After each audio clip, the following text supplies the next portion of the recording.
New week, new outfit, and same old question. Do you have a pattern for that? And we'll get to it in a moment, but first let me show you what I'm wearing today.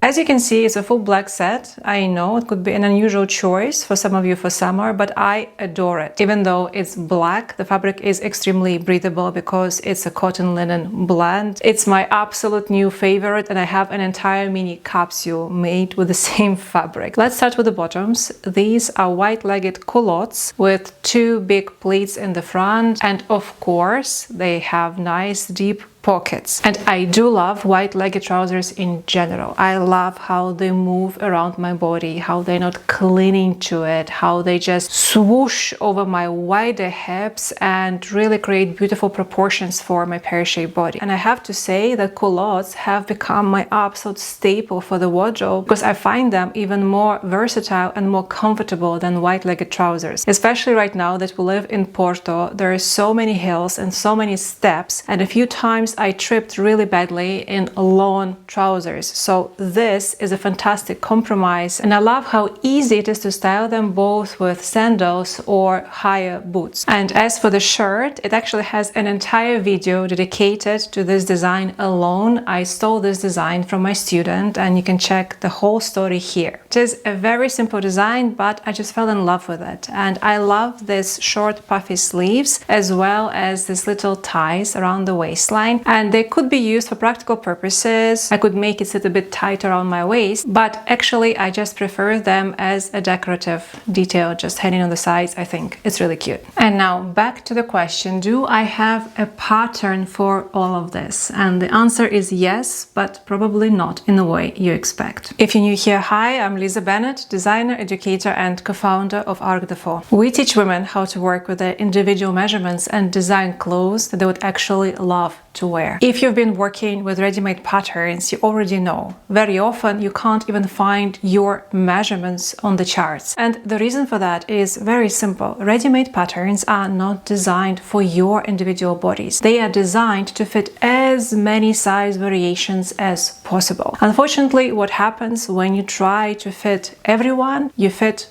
no one. Our approach is different because we don't try to put you in a standard box. Instead, we teach you how to take your measurements and your proportions and all your specific body nuances and turn them into basic pattern blocks. And then, using your custom blocks, you will learn how to design any sewing pattern you want. And the best news is that the garment will always fit you because it's based on you. Let me show you quickly how I designed patterns for today's outfit using my custom blocks. How to design a pattern for a pair of white-legged culottes. On your basic trouser blocks, this central crease is the grain direction and also the length of your trouser. If you want to make culottes, all you have to do is to cut your pattern a little bit under the knee. This line will be parallel to your hemline. I start with the back and I just first copy the block as it is. On the back, we don't change much. From the hip line down, I made them slightly wider. Just allow the line to drop naturally down.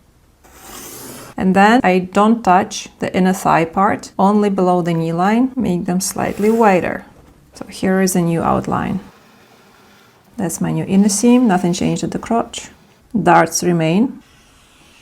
That's it, it's ready, I can cut it out. And now for the front, I want to have two pleats. I can fold the paper for the pleats beforehand.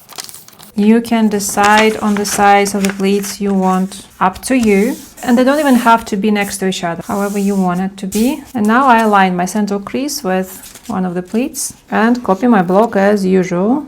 The grain direction is going along the pleats. The dart here, look, you can hide it inside the pleats, so you kind of overlap a bit more on the top. That's option number one. I usually just remove it from the side seam. I won't have it. I want to make my trousers wider and I use my back as a base. Kind of same amount on the inner side seam and same amount on the side seam.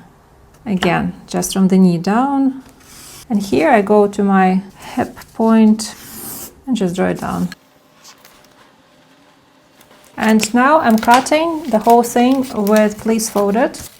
That's my full front pattern. And if I want to add pockets, nothing changes here. I do it the same way as usual. Just a very simple entrance on the angle. Copy the shape of my waistline, side seam, draw the pocket, copy it again, cut out this bit, my pocket opening, and copy this corner, and that's my pocket lining. And then what else is left? A little detail for the fly zip. Don't usually make pattern for it. I just cut it on the fabric. It's kind of this shape and it's slightly longer than the zip. When I'm making trousers, I never make pattern for the waistband because it's basically a rectangular strip.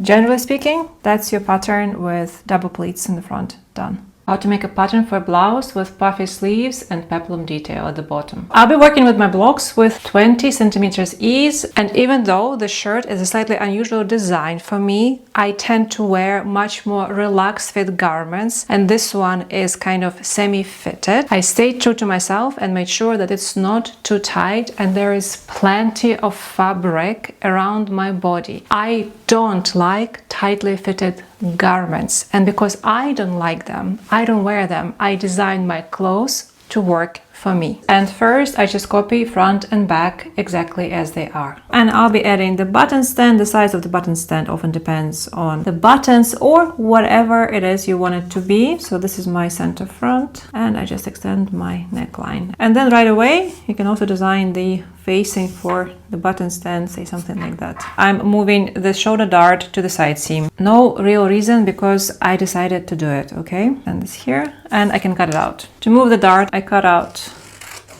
my top dart all the way to the apex, and now open up from the side seam and close my top dart.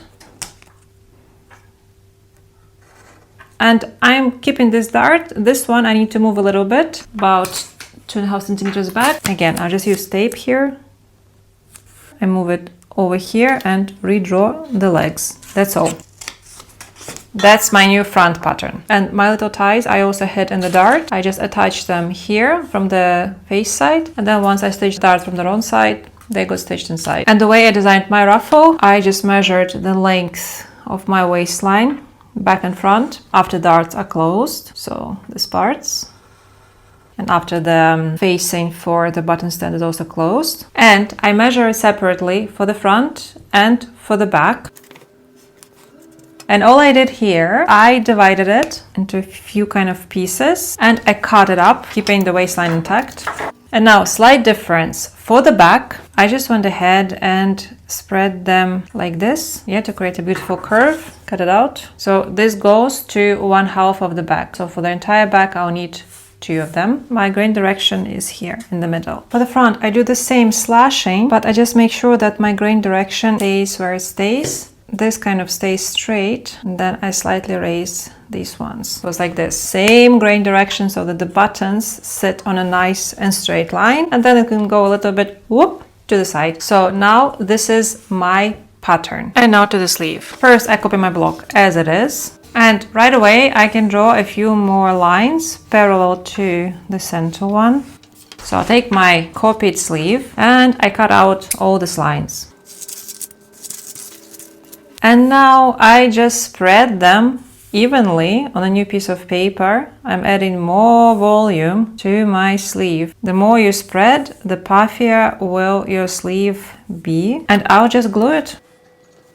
Yeah, and now I just redraw my curve and cut it out. Grain direction wise, all remains the same. All of this will be now gathered. So this creates puffiness on the top, and this will create puffiness at the bottom. And I had a cut of 1 meter of fabric, and I really wanted to make sure that the pattern fits. I changed the sleeve. Same shape, but I made it shorter. And then I have some sort of variation of a cuff around my bits. And the last part for this pattern is I want to design a very simple straight band collar. So I will just measure the circumference of my neckline. I align my patterns shoulder to shoulder, and I measure this half circumference of my neckline, and this will be half the measurement for my collar. And the collar pattern itself is just a straight rectangular strip. The length of the strip is the full length of my neckline. And here is my final pattern. As you can see, it's really easy to turn your custom blocks into brand new patterns. See, designing and making clothes is not black magic, it's pattern logic. And once you understand how it works, designing and making clothes that you would love to wear becomes surprisingly easy. If you would love to learn how to create your dream wardrobe with your body at the base of it, explore our courses via the link below this video. Anyway, that's it for today. Thank you for watching. Have a great weekend, and I'll see you next Friday.